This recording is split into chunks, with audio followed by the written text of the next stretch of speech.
et je le remercie beaucoup pour l'accueil, l'organisation, ainsi que Admirable qui a travaillé sur l'organisation technique de ce Zoom.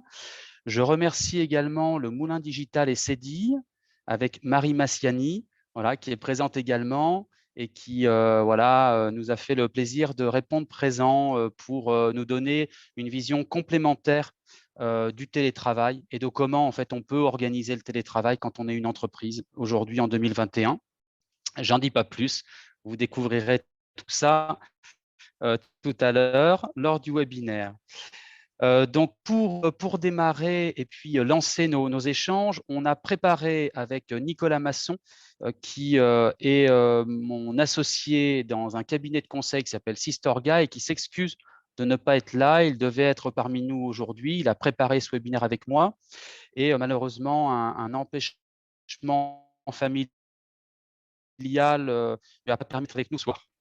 Voilà, juste aussi pour me présenter en 2 minutes, puisque la première partie, c'est quand même beaucoup moi qui vais animer cette première partie. Donc moi, je m'appelle Julien Fichet, j'ai 43 ans, je suis diplômé d'un IUP Commerce et Vente et d'un IAE sur la gestion des entreprises et des administrations.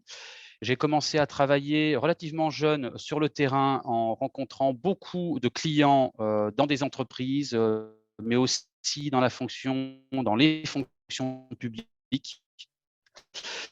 Voilà, j'ai personnellement dans mon entourage eu beaucoup de personnes professionnelles avec des impacts sur leur santé physique, voire morale, ou des maladies également professionnelles. Et ça m'a vraiment donné une vocation depuis plus de 20 ans à travailler sur la santé et la sécurité de l'homme au travail. Alors, je dis l'homme, mais c'est l'humain au travail. Aujourd'hui, en Sistorga, je poursuis cette vocation avec une vocation qui est de concilier ou réconcilier l'humain et le travail. Voilà, donc, et donc, à partir de là, j'ai repris avec Nicolas Masson des formations avec une double certification, une formation en analyse transactionnelle dans le champ des organisations, ce qui nous permet d'avoir une approche systémique et psychodynamique du travail. Voilà. Donc, je ne vais pas vous faire un cours là-dessus, mais c'est ce bagage d'expérience, mais c'est aussi cette certification qui permet aujourd'hui d'avoir une approche, on va dire, du monde du travail et de comment on doit organiser le travail. Alors voilà, donc on va commencer par quelques questions. Petit aussi message que je donne dès le début de ce webinaire, on ne va pas faire quelque chose d'exhaustif, on n'a pas cette prétention en 1 heure, on ne va pas non plus faire un cours trop théorique. L'idée, c'est de poser des questions, d'amener à réfléchir, c'est de provoquer des prises de conscience aussi. Et puis derrière, on sera présent pour aller plus loin avec vous si vous le souhaitez. On va citer des études de l'ANDRH, de la DARES ce soir.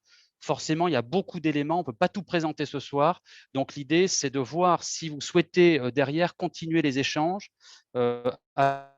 avec nous sur ce sujet-là.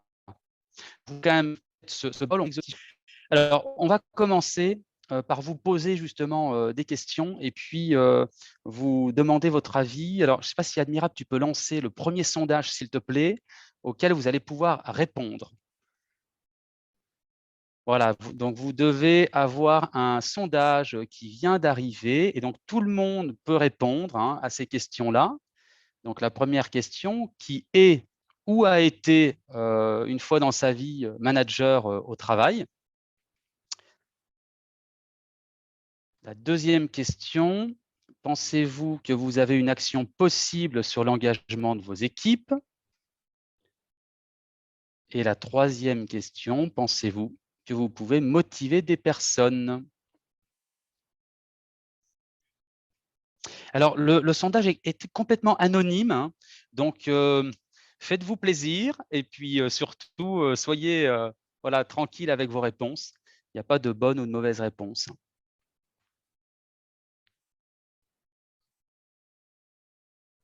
Donc, je vais attendre quelques instants, que tout le monde ait le temps de répondre. Voilà, je pense que c'est bon. Donc, Aujourd'hui, on a 4… Ah, il y a encore des réponses qui arrivent. Voilà, OK. Le vote est terminé. Donc, 92% des personnes qui sont là sont managers ou ont été managers. Donc, ça veut dire que vous êtes directement concernés par les sujets qu'on va traiter ensemble. 75% pensent qu'une action est possible sur l'engagement des équipes. OK. Et 92% pensent qu'elles peuvent motiver des personnes. Alors, écoutez, j'ai une bonne et une mauvaise nouvelle. La bonne nouvelle, c'est qu'effectivement, quand on est manager, on a une action possible sur l'engagement de ses équipes. L'engagement de l'équipe provient des conditions dans lesquelles était réalisé le travail. C'est-à-dire que le manager va organiser le travail et c'est l'organisation du travail qui va permettre ou non l'engagement en fait, des personnes, voilà, leur contribution. Donc ça, c'est la bonne nouvelle. La mauvaise nouvelle, c'est que en fait, souvent on dit, voilà, on va chercher à motiver ces équipes, à motiver les personnes. Bah, ça, c'est beaucoup, beaucoup plus difficile. Et je vous invite à réfléchir à cette notion-là. La motivation est beaucoup plus intrinsèque que extrinsèque. Ça veut dire qu'elle vient en fait de l'intérieur. Elle vient de la personne en elle-même. Et je vous invite à revenir, comme souvent, hein, pour comprendre les choses, aux racines de ces mots-là. Et vous verrez qu'on peut motiver une lettre, on peut motiver un acte, on peut motiver un choix, et on ne peut pas motiver une personne. Ça n'existe pas dans notre belle langue française, qui est plutôt bien faite. Et ce que vous allez retrouver, c'est uniquement la forme réfléchie de ce verbe, c'est se motiver. Voilà. C'est un verbe pronominal, c'est se motiver. Et ça, c'est complètement possible. On peut être motivé et se motiver. Par contre, l'extérieur, les personnes autour ne peuvent pas nous motiver. Voilà, donc c'est pour vous faire réfléchir un petit peu à ces conditions du travail. Donc, ce qui est hyper important, c'est effectivement de bien mettre les conditions du travail autour des personnes, mais chercher à les motiver, souvent, c'est quelque chose de vain. Et là, on va se dire, mais il y a des résistances au changement, qu'est-ce qui se passe, etc. Donc, voilà ce que je voulais vous dire déjà pour démarrer. Alors, on va lancer le deuxième sondage pour là aussi prendre un petit peu de recul et faire 2 minutes d'histoire. Alors, qui a déjà entendu parler de l'Organisation scientifique du travail? Voilà, Taylor, pour vous aider un peu, mais je crois que ce n'est pas la peine de vous aider là-dessus. Et puis, qui a déjà entendu parler de Mary Parker Follett?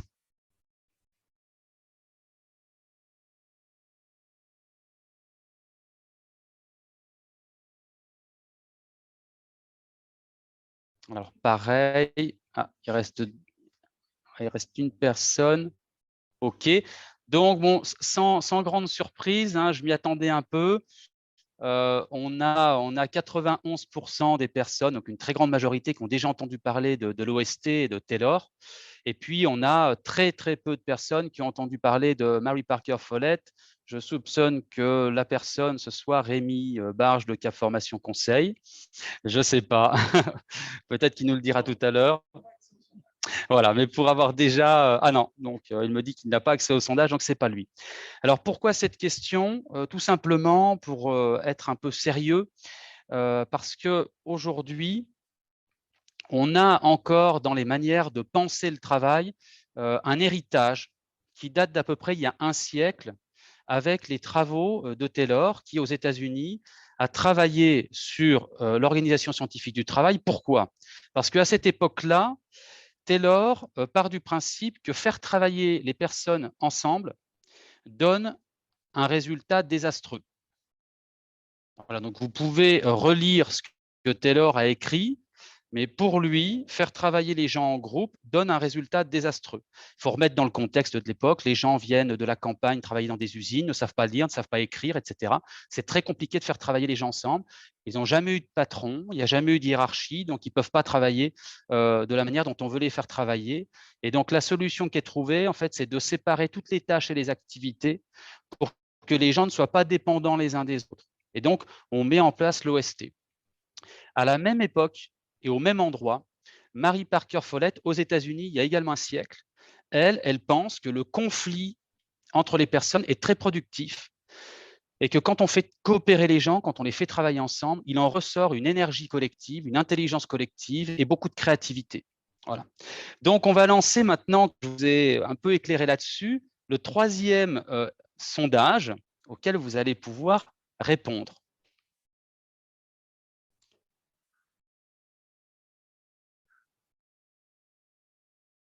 Donc, il concerne directement le sujet qu'on vient d'aborder, à savoir Monsieur Taylor et Madame Follett.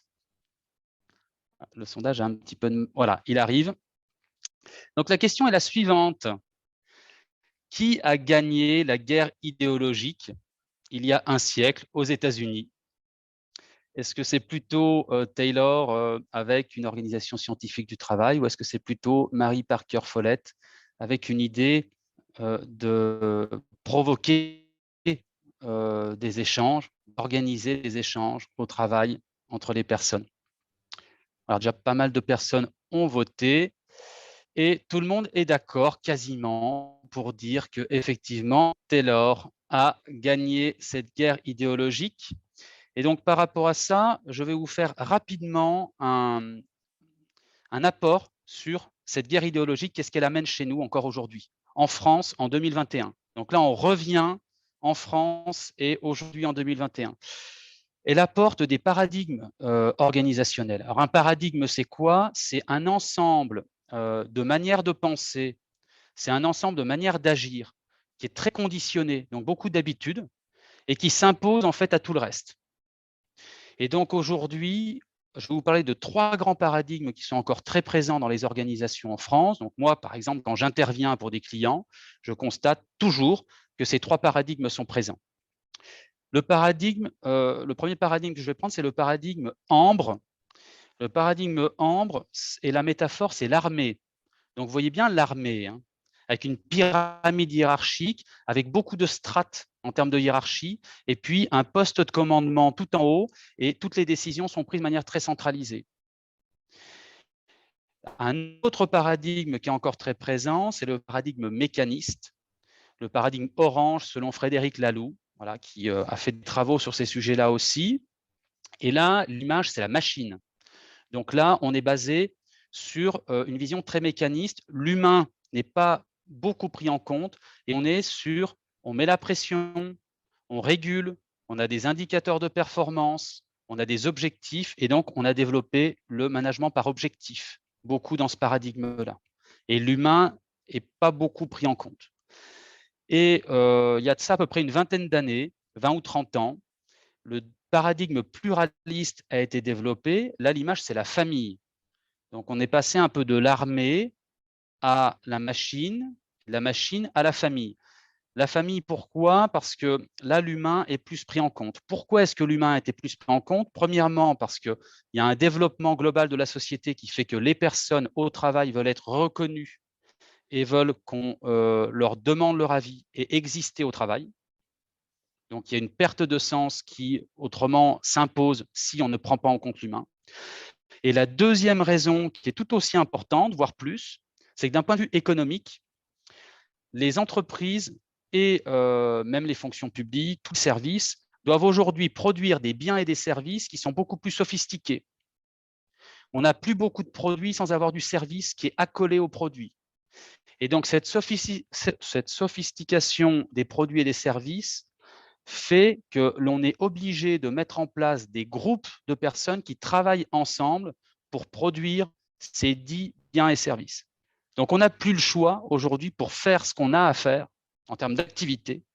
Il faut faire coopérer les gens. Et donc, ça veut dire prendre en compte aujourd'hui l'humain. Donc, on va lancer le sondage 4 sur ces notions de paradigme que je viens de vous expliquer.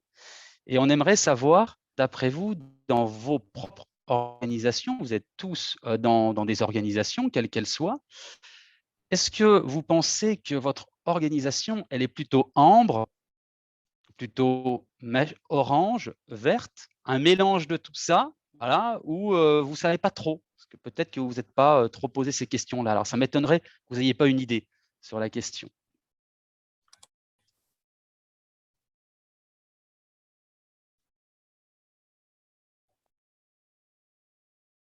Alors, je laisse quelques instants pour les derniers votes. C'est plutôt intéressant. Pour l'instant, aucune famille, je suis là. Oui, c'est clair. Oui, je suis un peu surpris. Bon, voilà. Alors, effectivement, 40% sont dans une vision mécaniste. C'est encore un paradigme très présent, comme je le disais, sans stigmatiser personne, sans porter de jugement, mais on a aujourd'hui beaucoup de décideurs qui sont issus d'écoles d'ingénieurs avec une vision très scientifique encore des choses. Voilà, donc ça explique aussi que ce paradigme soit encore très présent aujourd'hui. Après, je pense qu'il y a quand même pas mal de paradigmes famille, le paradigme vert présent, mais je pense que les personnes qui ont dit un mélange, c'est parce que il y a beaucoup d'organisations, donc quand on fait des cartographies, qui sont un mélange de orange et vert. Voilà. Donc, je pense qu'il y a beaucoup également de vert, mais avec ce mélange d'orange. Ambre, c'est vrai qu'on le retrouve de moins en moins, mais quand même, dans la fonction publique notamment, voilà, quand on intervient, c'est là où on retrouve quand même pas mal de ambre avec cette vision très centralisée des décisions. OK, donc voilà un peu sur les paradigmes. Et ce que je voudrais vous dire à l'instant, c'est que ce n'est pas pour rien qu'on vous parle de ces paradigmes, parce que c'est un effet direct sur l'engagement des personnes. Alors, on va lancer le 5e sondage sur la question de l'engagement en 2021. Voilà, d'après vous, c'est la question qu'on va vous poser. D'après vous, est-ce que l'engagement actuel, alors dans votre organisation, mais aussi voilà, dans les relations que vous avez avec des clients, avec des fournisseurs, avec des prestataires, etc., hein, est-ce que vous pensez que l'engagement est bon ou pas? Alors non, plutôt oui ou oui. 4 niveaux. Non étant le niveau le plus bas de l'engagement et oui étant le niveau le plus haut de l'engagement. Et ensuite, une deuxième question, pensez-vous que l'engagement s'améliore ou se dégrade? Voilà, c'est important de se poser ces questions-là aussi, parce que si on n'est pas d'accord, grosso modo, sur le constat, derrière, on n'aura pas forcément envie d'échanger ou d'aller sur les mêmes orientations en termes de solutions, hein. Donc voilà, pratiquement tout le monde a voté. Majoritairement, ce que vous dites, c'est que l'engagement, c'est plutôt non, quand même à 55%. Si on ajoute à ça le non, on est à 64% de désengagement et puis on a 36% de plutôt oui. Et est-ce qu'on est sur une tendance plutôt positive ou négative? Voilà, vous êtes quand même une très grande majorité à dire que ça se dégrade. Alors effectivement, je vais parler d'un indice aujourd'hui et en citant la source, nous travaillons avec un détermine l'indice du bien-être au travail, l'IBET, qui mesure à partir de données sociales de 20 à 30 millions de Français chaque année, de 20 à 30 millions de Français chaque année, je répète, donc c'est grâce à des mutuelles que cet indice peut être calculé. Et aujourd'hui, effectivement, on mesure que dans beaucoup de secteurs d'activité, le désengagement est fort. Ça fait déjà quelques années que c'est le cas, mais il se dégrade encore l'année dernière. Donc, avec un coût du désengagement, donc maladie, accident, présentéisme, turnover, etc., qui est de 14 300 € par an et par salarié, dont 9 000 € qui sont dus à des effets qui se passent au travail et sur lesquels un dirigeant ou des décideurs ont directement une action possible. J'en reviens à la question de départ sur l'engagement des personnes. Effectivement, on peut agir et d'un point de vue économique, sans parler de l'aspect humain, on a 9 000 € par an et par personne que l'on peut retrouver en agissant sur ces éléments-là. OK. Alors, maintenant, on va parler de ce qui s'est passé l'année dernière. On va parler un peu de la Covid, la Covid-19 et de la crise sanitaire. Donc, par Donc, rapport par à rapport à ça, ça, la crise sanitaire, qu'est-ce qui s'est passé? Donc, nous étions dans la situation que nous venons de décrire. une organisation du travail quand même encore assez influencée par l'organisation scientifique du travail, et puis avec les fameux paradigmes dont on vient de parler, et avec des personnes qui étaient sur un même lieu et sur des mêmes horaires de travail. Donc avec une unicité, et donc des personnes qui se retrouvaient sur un lieu de travail qui était également un lieu social, un lieu d'échange, un lieu où on allait trouver un manager de proximité, où on allait trouver éventuellement du soutien de la part de collègues également. Un lieu aussi où on pouvait avoir des conflits, des tensions, avec le côté négatif, mais on l'a vu aussi avec Mary Parker Follett, des points aussi positifs à rentrer dans les conflits, à trouver des solutions ensemble, etc. Un lieu aussi de gaspillage, de temps, d'énergie, de passe-temps aussi, etc. Et on est passé assez brutalement à une autre situation qui n'a pas été pensée, parce qu'on n'a pas eu le temps vraiment de le penser. Il a fallu rapidement mettre les choses en place, parce que c'était avant tout une crise sanitaire, avec des dangers pour les personnes. On est passé à une situation avec un télétravail obligatoire pour toutes les personnes qui pouvaient l'être. Et là, donc, une nouvelle situation. Et donc, on va lancer un nouveau sondage, où là, vous êtes beaucoup plus libre. C'est pas une question, enfin, c'est une question, mais derrière, vous pouvez répondre ce que vous avez envie de répondre. C'est pour vous, quelles sont les conséquences que cette situation a eues? Qu'est-ce que ça a créé de positif? Et qu'est-ce que ça a créé de négatif? On vous pose cette question parce qu'il faut se poser la question aujourd'hui. Donc, c'est dans le chat que vous pouvez répondre à ça. Aujourd'hui, notre conviction, c'est que si on ne prend pas en compte le vécu des personnes, et ça a duré 1 an. Donc, en 1 an, il se passe beaucoup de choses, et le vécu, il est suffisamment long pour que d'un point de vue psychodynamique, ça laisse des traces. Donc, l'idée, on va prendre 2 minutes pour que chacun puisse, voilà, moi, ce que j'ai repéré de positif. Et voilà, par contre, ce que j'ai repéré de difficile pendant cette période-là.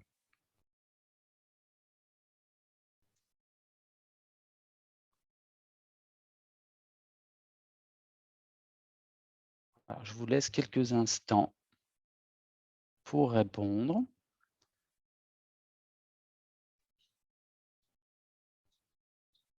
Voilà, si tout le monde peut mettre une conséquence négative et une conséquence positive, et puis à partir de là.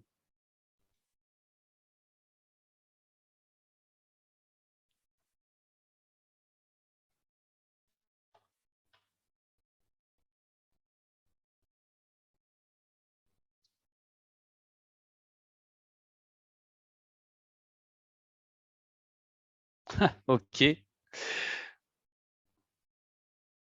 Donc on prend connaissance au fur et à mesure de vos réponses. Donc, on a effectivement un premier retour qui nous dit: «Le côté positif est la grande liberté dans la gestion de son temps».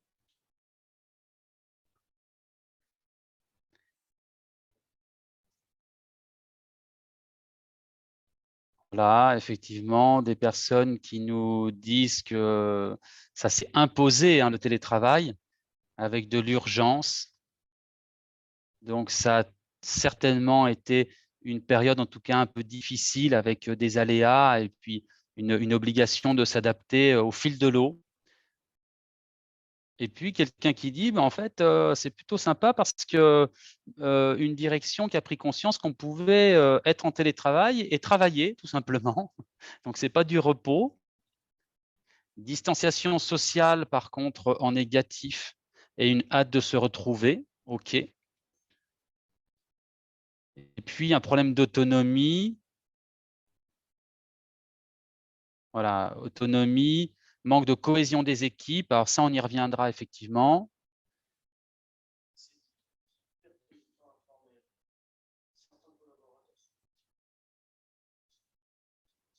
Ouais, OK. Des personnes qui ont pu s'adapter et puis d'autres un peu moins. Donc effectivement, tout le monde n'a pas été non plus, on n'a pas été égaux, face à ces différentes situations. OK. Donc voilà, donc très rapidement, effectivement, il y a eu des choses positives, il y a eu des choses un peu moins positives pendant cette période-là. L'idée, c'était qu'on prenne quelques instants pour avoir un retour d'expérience là-dessus. Pourquoi voilà, si j'aime, enfin, il y a une chose que j'aimerais, voilà, que j'aimerais générer quelque part en termes de prise de conscience, ou en tout cas appuyer là-dessus si vous en avez déjà conscience, c'est que en fait, aujourd'hui, cette séparation qu'on a pu faire pendant des années de la psychologie au travail, en disant il y a le côté personnel et puis il y a le côté professionnel. Ça, tout simplement, le télétravail en fait, met fin à cette séparation. On ne peut plus partir du principe que les personnes ont une psychologie et une vie personnelle, donc avec des choses qui se passent, et puis une psychologie et une vie au travail. Tout ça, en fait, on voit bien que depuis quelque temps, en fait, la frontière entre le côté personnel et le côté professionnel, elle est de plus en plus perméable. Et donc, en tant qu'employeur, ça devient de plus en plus difficile de dire aux personnes, la partie personnelle ne me regarde pas. Par contre, ça serait bien que tu puisses continuer à télétravailler. Le télétravail, d'un point de vue légal, il est basé sur un volontariat réciproque. Donc, je m'arrête 2 minutes là-dessus parce que c'est extrêmement important. Aujourd'hui, le contrat de travail, il est basé sur un lien de subordination. OK? Dans chaque contrat de travail, il y a un lien de subordination et l'employeur a le droit de décider des conditions de travail quand c'est bon pour l'activité, quand c'est nécessaire pour l'activité. Ça, c'est le lien de subordination. Donc, ce qui fait que le contrat de travail, il n'est pas symétrique, il est asymétrique avec l'employeur qui peut décider des choses pour les employés. Quand on est sur le télétravail, il faut que les deux se mettent d'accord. Et donc là, on va être obligé de dépasser cette notion que l'on a aujourd'hui tous en tête avec cette subordination, parce que sur le télétravail, il va falloir se mettre d'accord sur un engagement réciproque. Voilà. Donc, je ne veux pas être trop long parce que après, je vais dépasser le timing que l'on a prévu. Mais ça, c'est extrêmement important de prendre conscience de ça et de se dire aujourd'hui, l'environnement avec la crise du Covid a un impact sur les personnes qui viennent au travail chez moi. Cet environnement vient influencer leur psychologie, leurs pensées, leurs émotions, leurs sentiments et in fine, leurs choix individuels et leur comportement. Il y a des gens qui ont déménagé sans avertir leur employeur, par exemple. Ça, c'est des vrais choix qui sont un peu inédits, on va dire, dans le monde du travail. Voilà, des postures, des comportements qu'on n'avait pas encore vus. Et j'ai cité deux sources pour ça. Il y a une étude de la DARES qui est très intéressante et qu'on va vous envoyer suite à ce webinaire, qui concerne les conflits de valeurs au travail. C'est la première fois en France que la DARES étudie les conflits de valeurs pour les personnes vis-à-vis de leur travail. Les principaux exposés sont les travailleurs sociaux, pompiers, gendarmes, policiers, soignants, enseignants, j'en passe. Et ça commence à prendre aussi sur d'autres métiers. Donc, c'est important pour nous de comprendre ça et de l'intégrer en fait dans les réflexions qu'on a sur l'organisation du travail.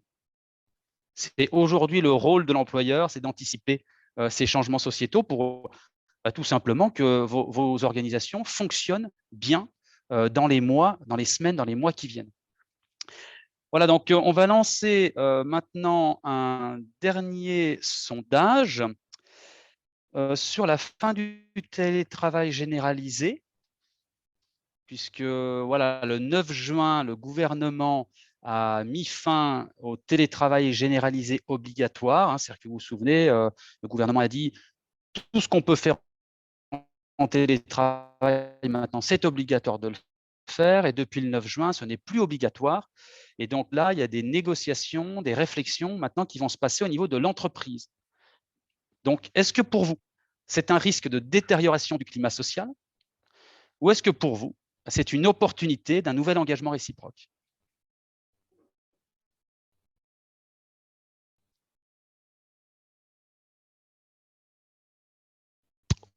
Ok, il reste quelques personnes qui n'ont pas encore voté, que je laisse réfléchir. A priori, c'est une question assez qui mérite réflexion pour certaines personnes.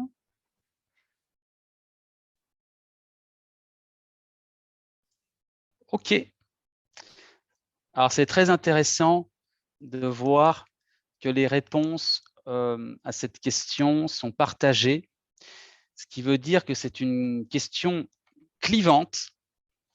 Et les questions clivantes, en général, ça veut dire que la réponse dépend vraiment du contexte de chacun. Voilà, donc on n'est pas tous dans les mêmes contextes. Alors on a quand même une majorité de personnes qui disent que c'est l'opportunité d'un nouvel engagement, donc tant mieux. Et effectivement, nous, c'est aussi notre conviction chez Sistorga et chez Cap Formation Conseil, c'est que c'est une opportunité en fait de définir un nouvel engagement réciproque. Par contre, ça nécessite, en tout cas c'est nos convictions, des prérequis. Des prérequis au niveau organisation, au niveau humain et au niveau technique. Les risques, en général, se maîtrisent suivant ces 3 trépieds. Les aspects techniques, si on parle du télétravail, est-ce qu'on a les outils, par exemple? Est-ce qu'on a les lieux? Est-ce qu'on a les bons outils pour travailler avec une forme hybride maintenant de télétravail? Et donc, voilà, je vais passer la parole dans quelques instants à Marie Masséani, qui va nous parler de ce qui se fait aujourd'hui avec CEDI, le Moulin Digital, et en partenariat avec l'ANACT. Donc là, on est vraiment sur des aspects techniques de est-ce qu'on a les moyens de mettre en place du travail hybride. Le facteur humain, les prérequis, ça va être quoi? Ça va être beaucoup au niveau des managers. C'est-à-dire qu'un manager aujourd'hui qui doit accueillir des personnes, discuter, mettre en place des accords sur le télétravail, s'il n'a pas la bonne formation, il aura beaucoup de mal à savoir comment se comporter en fait avec ses équipes et puis à mettre en place le bon dialogue pour trouver les bonnes solutions. Et puis l'aspect organisationnel, ça va être, c'est quoi les nouvelles règles qu'on met sur le télétravail. Voilà, je reviens juste 2 secondes sur les aspects techniques, donc avec Marie. Marie, est-ce que tu peux nous expliquer voilà, ce que vous faites au Moulin Digital et notamment chez CEDI pour le télétravail avec l'ANACT? Alors, bonjour à tous et merci beaucoup pour cette invitation. J'ai eu plaisir à lire les réponses au sondage, je trouve ça extrêmement éclairant. Alors, le Moulin Digital, c'est une association dont le but est d'accompagner la transition digitale des professionnels, quels qu'ils soient. On est payé par les acteurs publics pour cela, que ce soit le département de la Drôme, Valence Romain Agglomération et la région. Et c'est vrai, Julien, tu mentionnais une de nos activités qui est le réseau CEDI. Le CEDI, en fait, c'est un réseau qui rassemble une vingtaine de structures. Ce sont des espaces de travail collaboratifs. Alors, qu'est-ce qu'on met derrière ce gros mot? Des coworking, des ateliers partagés, des Fab Labs. Je ne sais pas si je dis des gros mots, n'hésitez pas à le mettre dans le chat et je répondrai volontiers.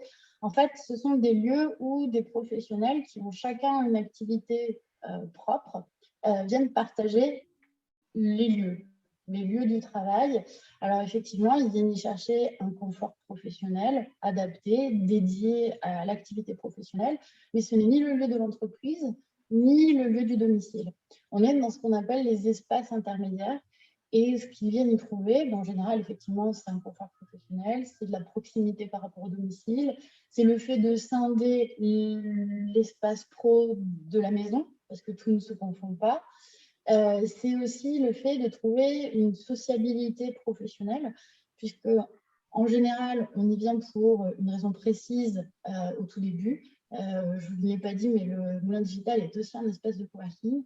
On a eu, depuis l'année dernière, même si auparavant, de nombreuses personnes qui sont venues avant tout parce qu'elles avaient absolument besoin de faire une visio très importante, qu'elles avaient besoin d'un bureau fermé, sécurisé, avec une très bonne connexion.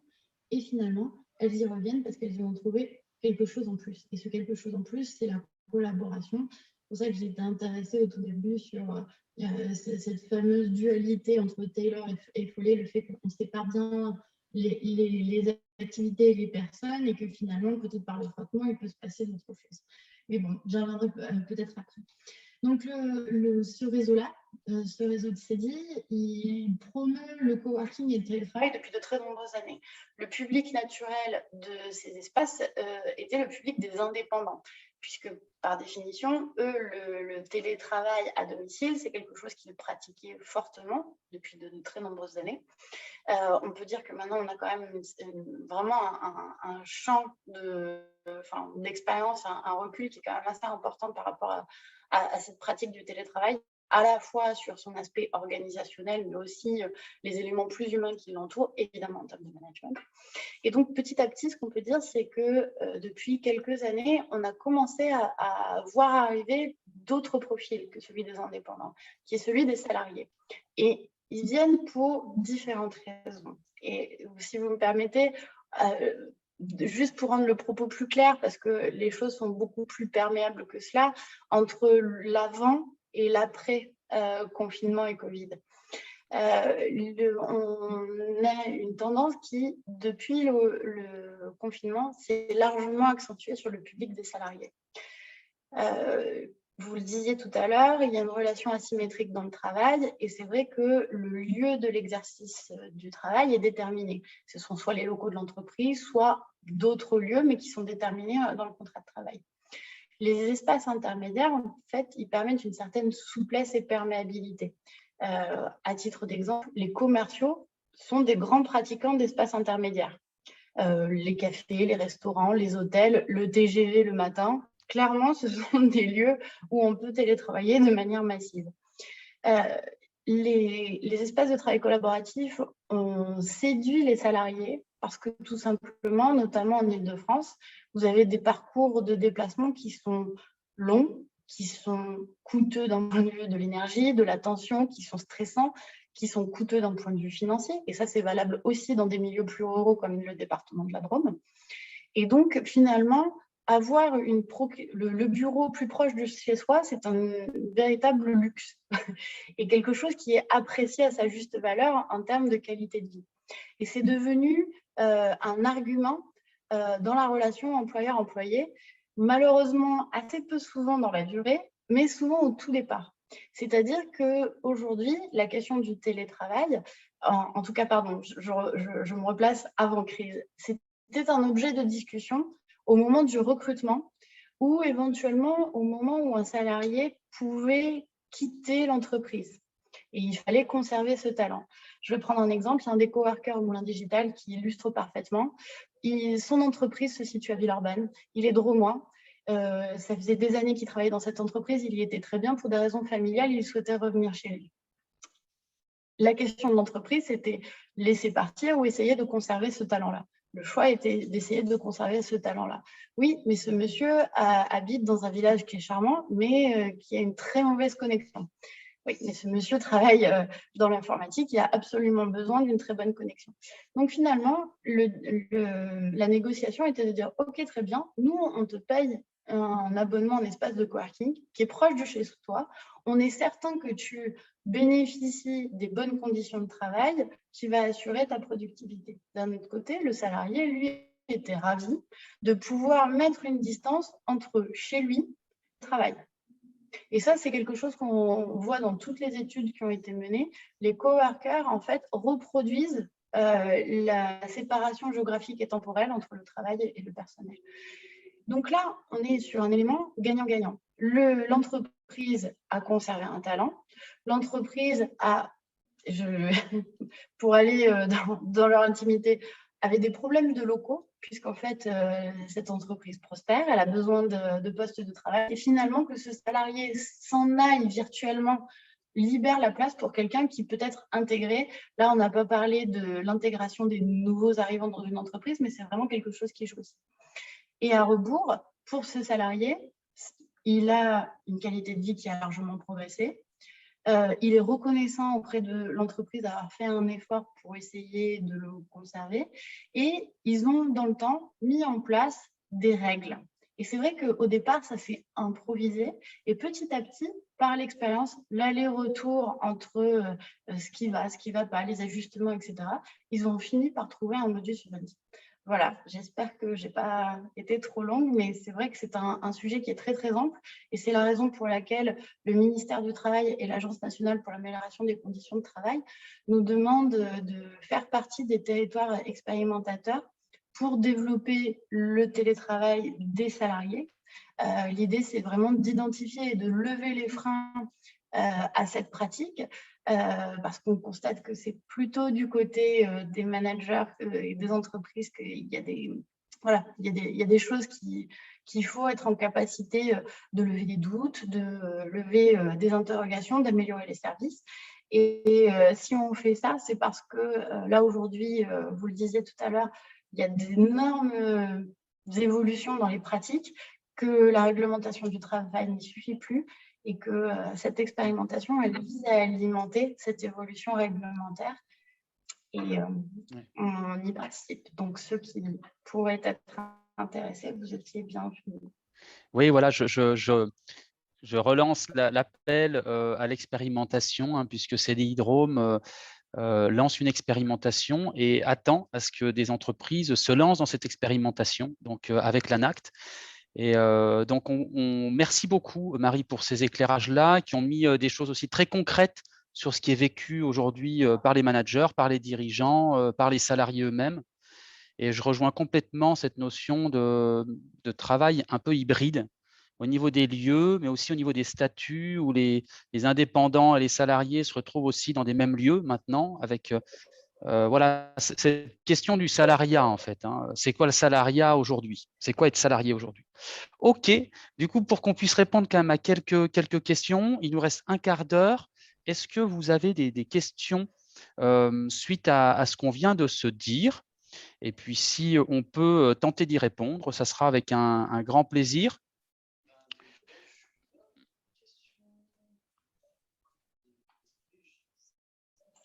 Alors, a priori, Rémi me dit qu'il y a une question.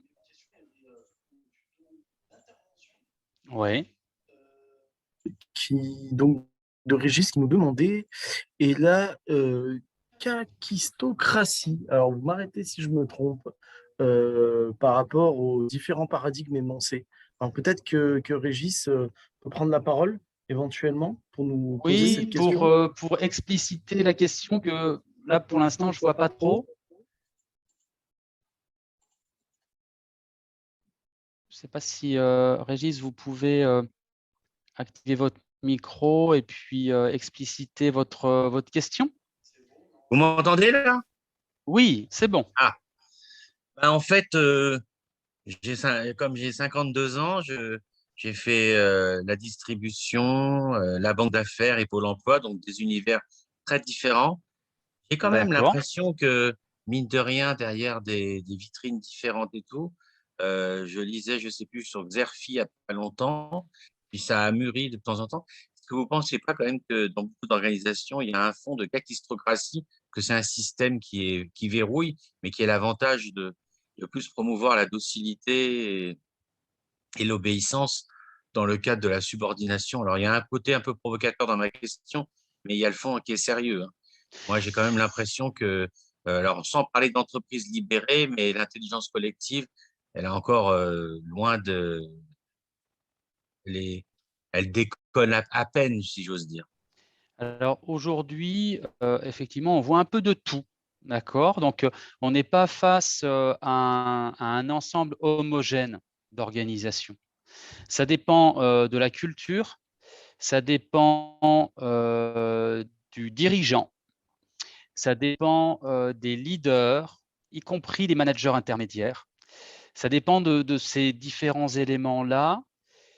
Effectivement, nous, on le constate, ça peut être difficile pour certaines organisations d'avancer sur ces questions-là. Ça touche à l'intimité également des personnes qui doivent, pour certaines, désapprendre des manières de faire pour réapprendre de nouvelles manières. Donc, ce n'est pas simple. C'est des changements de posture qui sont assez profonds. Et donc, moi, je suis d'accord en partie du coup avec ce que vous dites, bien évidemment. Après, moi, ce que j'identifie aujourd'hui, avec le recul qu'on a et avec ce qui se passe, c'est que ça passe forcément par de la formation, forcément. Et pourquoi la formation? Parce que quand on est en formation, on n'est pas sur son lieu de travail. Et que quand on n'est pas sur son lieu de travail, on s'autorise des choses qu'on ne s'autorise pas quand on est en fonction. Donc, vraiment, moi, je lance un appel ce soir à tous les responsables formation, à tous les organismes de formation, à tous les DRH. En fait, ce qui est nécessaire, c'est de faire évoluer le contenu des formations pour les cadres dirigeants, les décideurs et les managers. C'est vraiment là que ça se passe. Ce n'est pas dans l'organisation que ça peut se passer, parce qu'en fait, il y a trop d'enjeux autour de ces questions-là. En plus, vous avez cité, et merci pour ça, ça me permet d'en parler, l'entreprise libérée, qui a fait de jolis bouquins et beaucoup de ventes de bouquins, et qui a donné beaucoup d'envie à des personnes qui ont essayé de faire ça sans être préparées. Donc, j'en reviens à la formation, j'en reviens à la méthodologie, j'en reviens à l'aspect scientifique des choses. C'est-à-dire que la théorie des organisations, ça ne s'invente pas. La psychodynamique des équipes, ça ne s'invente pas. Il faut être formé à ça. Et donc, les personnes, malheureusement, qui ont tenté l'entreprise libérée ont souvent eu de grandes déconvenues parce qu'elles ont enlevé des procédures, elles ont enlevé des indicateurs, elles ont enlevé des objectifs, elles ont même supprimé des strates hiérarchiques et sans avoir réfléchi à ça de manière posée. Et donc, il y a eu beaucoup de déconvenues et elles sont revenues pour certaines en arrière et ont fait une contre-publicité à ce que je pourrais appeler la montée en autonomie des équipes. Donc, il y a des méthodes pour ça, mais elles s'apprennent. Et aujourd'hui, la plupart des décideurs, des dirigeants, des managers, et alors là, je vous dis ça, moi, en tant qu'ancien manager, hein, donc je suis un repenti. Je suis un repenti là-dessus, puisque moi aussi, j'ai été coincé dans des paradigmes à mettre des objectifs, mettre du contrôle, etc. Parce que c'est comme ça que ça se passe. On voit aujourd'hui qu'avec l'environnement qui est complètement instable, incertain, il faut de la réactivité, il faut de la coopération. Tout le monde dit il faut travailler plus en horizontal. Ben ça s'apprend. On ne l'a pas appris à l'école. On ne l'a pas appris dans nos entreprises, dans nos expériences professionnelles non plus. Donc là, l'enjeu, c'est le développement de nouvelles compétences. C'est par là que ça se passe dans un premier temps. Et ensuite, on va voir qu'il y a des évolutions qui vont être possibles dans l'entreprise. Mais ce n'est pas dans l'entreprise aujourd'hui que c'est possible tout de suite. Il faut déjà se former. Donc voilà, je lance cet appel aux opérateurs maintenant qu'on appelle les opérateurs de développement des compétences. Ces compétences sont stratégiques. Stratégiques dans le sens où si elles ne sont pas développées, l'activité même des organisations sera plus possible, où il y aura tellement de freins qu'on n'arrivera jamais à atteindre ces objectifs. Donc ça devient un enjeu crucial. Voilà, je ne sais pas s'il y a d'autres questions, mais en tout cas, merci Régis d'avoir posé cette question. Est-ce que quelqu'un d'autre veut prendre la parole? Alors, normalement, nous avons réactivé les micros. Donc, si vous souhaitez directement interagir à l'oral, vous pouvez. Il nous reste 7 minutes. Encore une question, 2 questions. N'hésitez pas. Qu'est-ce que ça a amené chez vous? Voilà, on ne vous a pas parlé beaucoup de code du travail, de l'aspect légal, parce que vous voyez que le code du travail dit mettez-vous d'accord sur les conditions du télétravail, mais qu'est-ce que ça a généré chez vous comme remarque ou comme question? Vous avez envie de partager? Juste, j'en profite pour dire qu'actuellement, c'est débrouillez-vous entre vous dans un dialogue harmonieux que vous allez improviser ensemble. Ça ne va pas durer. C'est exactement le sens de l'expérimentation et de la réflexion globale, hein, puisque nous, on n'est qu'une petite pierre dans cet édifice-là. Mais il est bien évident que le flou actuel qui s'explique par la situation, par le fait que le télétravail était quand même très peu mature, enfin en tout cas le télétravail officiel était très peu mature auparavant puisque ça représentait moins de 2% des salariés. Mais par définition, ça ne peut pas durer. Oui, les choses vont progressivement se cadrer, voire se réglementer, etc. C'est ça l'idée, quoi. OK. Bon.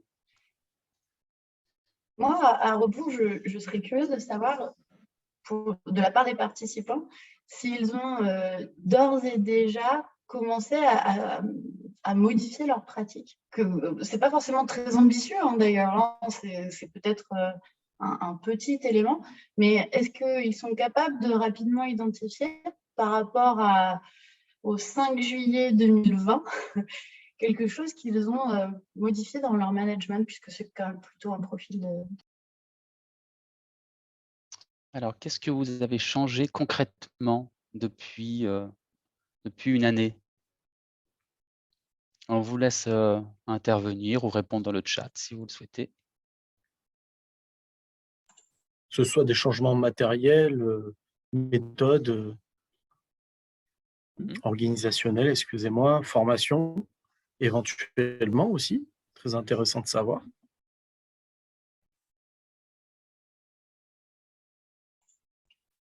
Et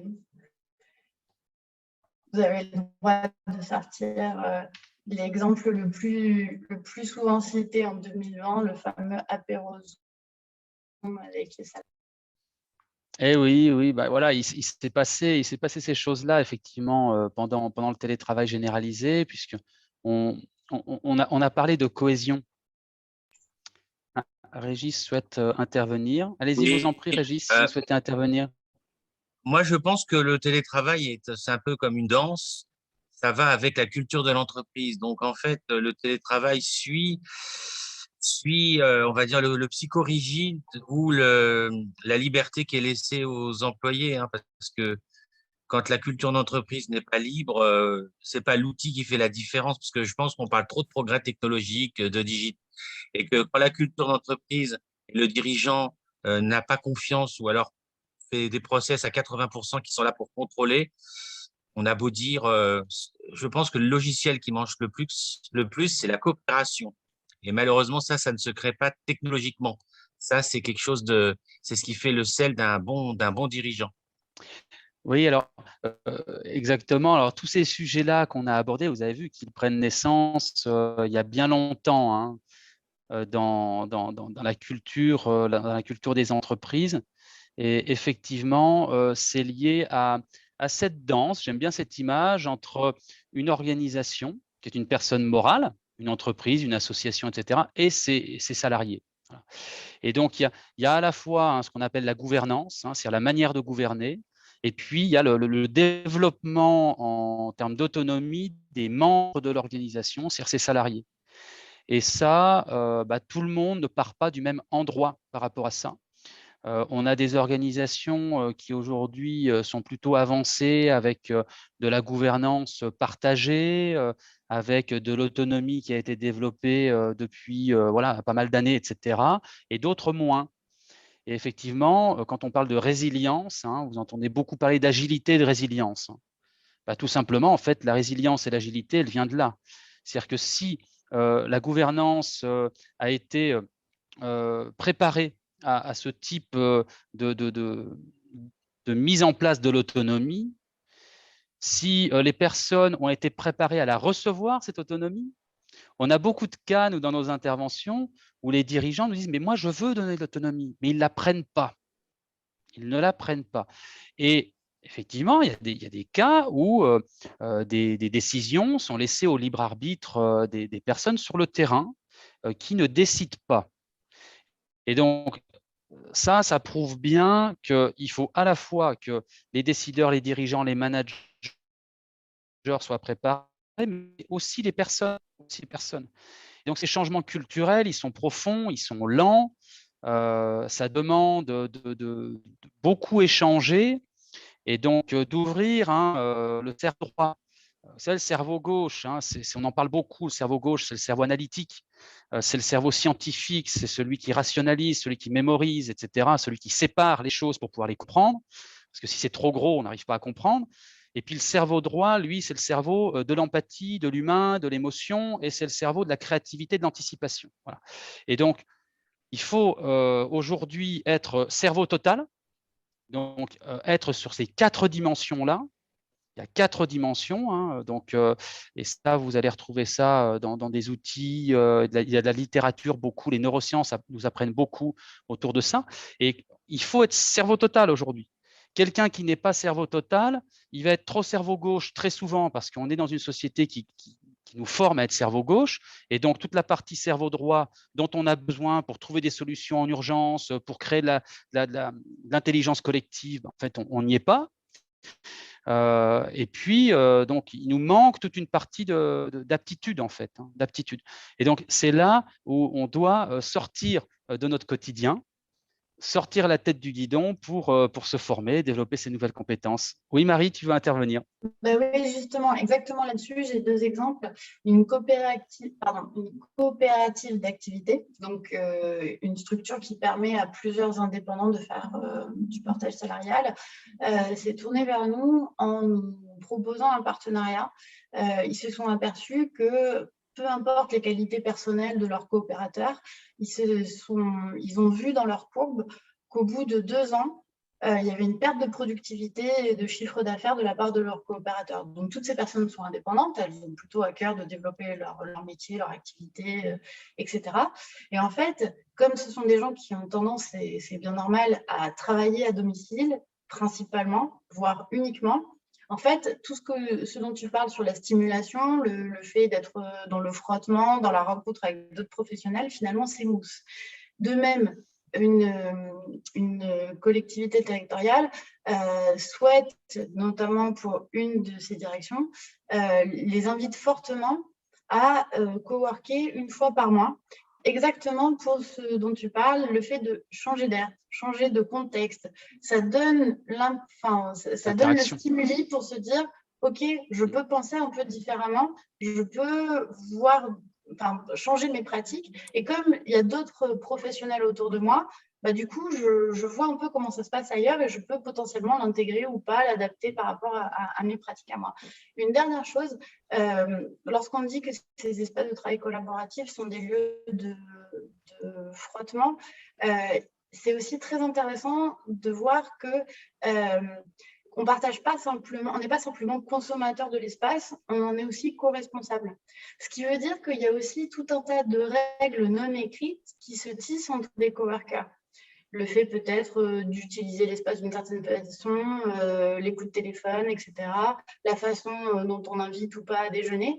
Et en fait, ces choses-là sont très horizontales et sont aussi d'autres éléments de découverte, de coopération qui sont un peu différentes des fonctionnements Ambre et j'ai oublié. Ah oui, complètement, parce que là, même ce qu'évoque Marie, c'est un fonctionnement en écosystème, c'est-à-dire qui dépasse même les frontières de l'entreprise pour se mettre en lien avec d'autres entreprises sur un même lieu de coworking, avec des prestataires, des fournisseurs, des clients, etc. OK, on va être obligé de clôturer. Donc, moi, je voulais vraiment vous remercier toutes et tous.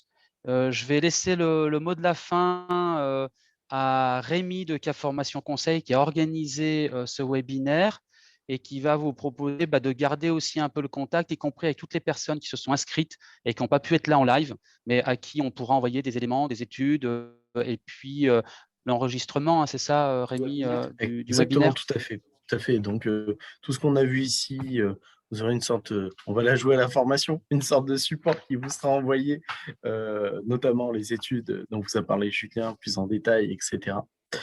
Et moi, j'aimerais juste faire tout simplement une petite remarque par rapport donc à Cap Formation Conseil et à Sistorga, Julien qui est ici présent. Donc, Cap Formation Conseil, nous, on a un organisme de formation professionnelle pour adultes et nous avons donc une branche formation professionnelle continue qui a aussi dû s'adapter, bien entendu, la crise sanitaire qui a donné naissance au télétravail, qui a donné encore plus de développement. En fait, le développement est devenu exponentiel des formations à distance. Donc, il a fallu qu'on s'adapte aussi. Donc, effectivement, la mise en abîme, elle a été que durant le confinement, nous mettions en place des formations, nous mettions en place des formations en distanciel pour des personnes qui souhaitaient manager en distanciel. Donc, c'est assez mise en abîme qui est en mesure d'être faite.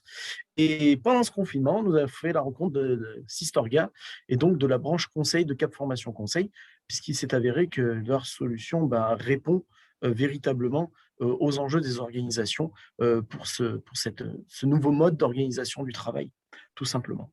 Donc, je voulais clôturer sur ça.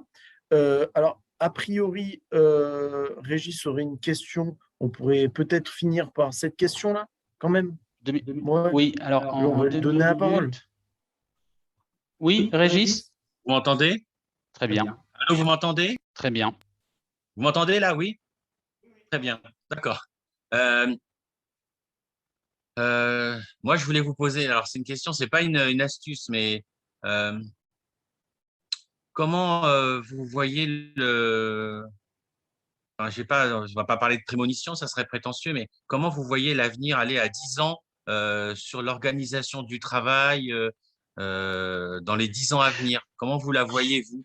Alors, Ça m'intéresserait de voir comment vous la projetez. alors franchement, personne n'a de boule de cristal par rapport à Je ça. sais bien. Par contre, en tout cas, pas du tout comme aujourd'hui. Ça, c'est évident. Je vais citer un bouquin que j'adore qui s'appelle « Surgissement d'un nouveau monde » de Marc-Louis Guizy, qui cite des études lorsqu'il était à la Commission européenne, la commission prospective européenne. Donc, c'est quelqu'un qui était très, très bien placé sur des prospectives économiques et sociales au niveau européen, qui avait des contacts avec les États-Unis et qui, dans son bouquin, cite des études qui elles-mêmes dataient déjà d'il y a 10 ans. Donc, grosso modo, des études très sérieuses sur l'ensemble de la population aux États-Unis et en Europe ont montré qu'il y avait entre 25 et 30% déjà à l'époque de la population qui était sur un nouveau système de valeurs. Donc, je ne peux pas donner de détails ici, mais tout simplement pour dire qu'il y a un mouvement qui est en marche sur des grandes ruptures sociétales qui ne datent pas d'aujourd'hui et qui représentent de plus en plus de personnes. Et notamment beaucoup à travers également le côté féminin, donc avec notamment aussi les femmes, tout ce qui se passe au niveau de l'égalité homme-femme, avec des personnes aujourd'hui, des femmes qui prennent des postes avec de grosses responsabilités. Et tout ça, c'est un même mouvement. Donc, je vous invite à le lire parce que, grosso modo, vous avez beaucoup de réponses dans ce bouquin-là. D'accord, ben merci beaucoup. De rien, de rien. Et puis, alors, Marie, oui. Très brièvement, je ne sais pas de quoi l'avenir du travail est fait. Je sais juste qu'il y a beaucoup de personnes qui ne trouvent plus de sens dans leur travail, beaucoup de gens qui se reconvertissent. Et je ne sais pas comment l'expliquer, mais j'ai l'impression qu'ils atterrissent beaucoup dans les espaces de travail collaboratifs. Alors, donc, il y a peut-être quelque chose à aller creuser là-bas. Alors, Marie, du coup, ça me permet de dire vraiment, mais après, il faut qu'on arrête un moment, mais on est en contact avec les psychologues du travail dans les médecines du travail, et on devait avoir une psychologue du travail ce soir avec nous, donc je vais me faire son porte-parole. Donc, je vais juste dire ce qu'elle nous dit quand on va la voir, en sachant qu'elle, effectivement, elle a un regard sur les situations les plus critiques quand même, hein. Mais elle a aujourd'hui une recrue d'arrivée de personnes qui sont en épuisement professionnel, qui sont obligées de se mettre en arrêt maladie parce qu'en épuisement professionnel. Et ce qu'elle constate, elle, cette psychologue du travail, c'est que la population est en train de changer avec globalement, au départ, on était plutôt sur des gens du terrain.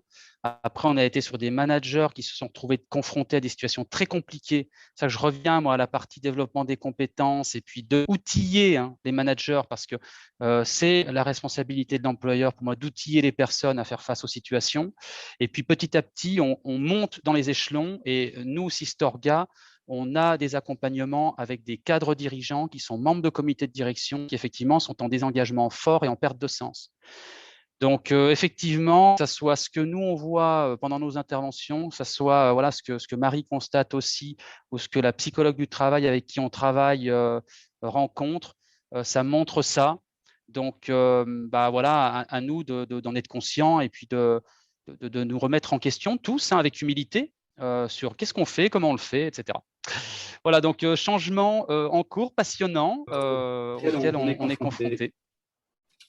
Voilà. Merci beaucoup. Et au plaisir de vous recroiser sur un réseau ou par mail ou en chair et en os. Merci, à Au revoir. bientôt. Au revoir. N'hésitez pas à revenir vers nous si vous avez des questions. Voilà, on va vous transmettre toutes les informations, toutes les informations liées à ce webinaire. Et donc, avec grand plaisir, on pourra aller plus loin dans la conversation. Passez une très bonne semaine à tous. Au Au revoir. Au revoir. Au revoir, merci.